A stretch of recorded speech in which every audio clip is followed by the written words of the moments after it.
بسم الله الرحمن الرحيم.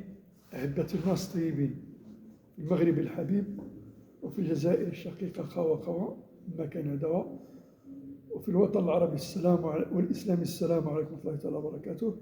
الجالية العربية والمسلمة في أوروبا، يا رب تحفظكم تحفظ وليدكم من كل شر وسوء. أذكرهم سواء أختي الدعاء ثم الدعاء لرب العالمين بالنصر والتمكين لإخواننا الفلسطينيين عاجلا غير آجل. أخوتي الجزائريين، أخوكم عبد الرحمن يحبكم في الله حبا عميقا من القلب، لا نقاش ولا جدال، حب صافي بحال الحليب، تقلق بحال الحليب نفاد ونولي. ولكن أحبكم وأشهد الله عز وجل بهذا اللسان الذي سيأكله الدود والتراب. وأسست هذه القناة خصيصا لرأب الصدع بين الأشقاء الجزائريين والمغاربة، ونشر ثقافة الخير والتصدي لثقافة الشر بالكلمة الطيبة وبالموعظة الحسنة على حسب ما نفهم. واش نقول لكم أخوتي الجزائريين؟ الشعب الجزائري هو الشعب المغربي، الشعب المغربي هو الشعب الجزائري، شعب واحد في دولته. المغربي هو الجزائر، والجزائري هو المغرب، أحب من أحب وكره من أكره.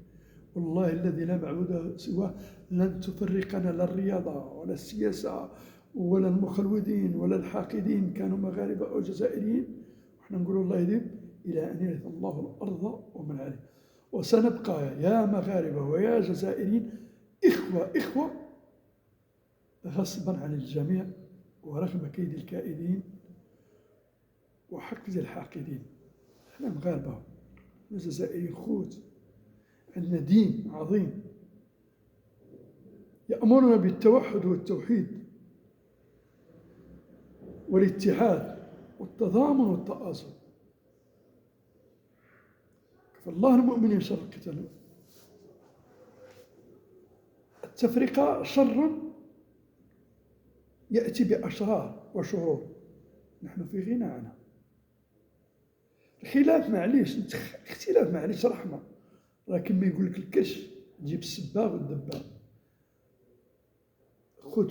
خوت من أب وأم، وتلقى الاختلاف بيناتهم كبير. ولكن الخلاف اللي فيه رحمة هو من تناقشني أخي الجزائري ونناقشك بأدب واحترام. الخلاف الذي يؤدي إلى النعرات والشقاق والنفور والتباعد وتفركة الشن هو اللي صاير. تسبني ونسبك، احتقرني ونحتقرك، أنا نعظم فراسي ونعطي للرأي ديالي هبة وأنني على صواب، والأخ الجزائري لا ما يمكنش. تحضرني أشياء وتغيب عني أشياء، تغيب عني أشياء ربما نلقى عند الأخ الجزائري ديالي عندما نبقى نسمع له بأدب واحترام. واش خسرنا؟ الله يجازيكم بخير. اش غادي نخسروا إلا تحاورنا بأدب واحترام بيناتنا؟ لا، خصني نسب.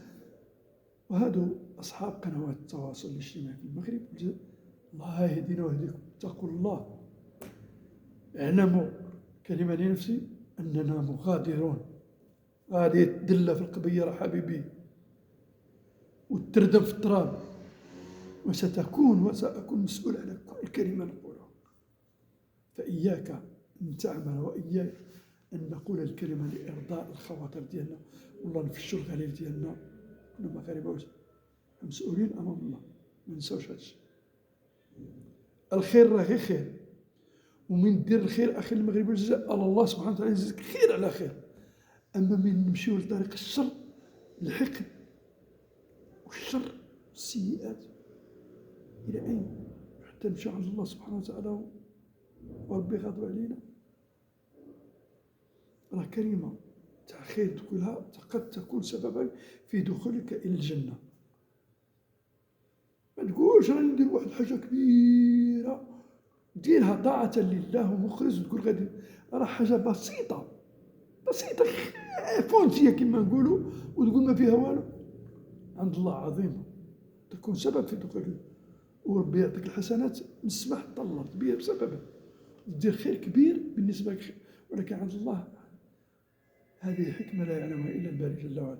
ولهذا النفور يديروا اللي يديروا، والله ثم والله بإذن الله القوي العزيز سنبقى إخوة متراصين متحابين إلى أن يرث الله الأرض ومن عليها. هذا عهد علينا أننا سنبقى أوفياء للأخوة المغربية الجزائرية، وتحيا الأخوة المغربية الجزائرية رغم حقد الحاقدين وتآمر المتآمرين. نسأل الله سبحانه أن يحفظنا ويحفظ الجزائر من كل شر وسوء ومكروه، والله يهدينا ويهدي هذا الناس اللي راهم يديروا هذه الفتنة بيناتنا، والله الموفق المستعان. والسلام عليكم ورحمة الله تعالى وبركاته.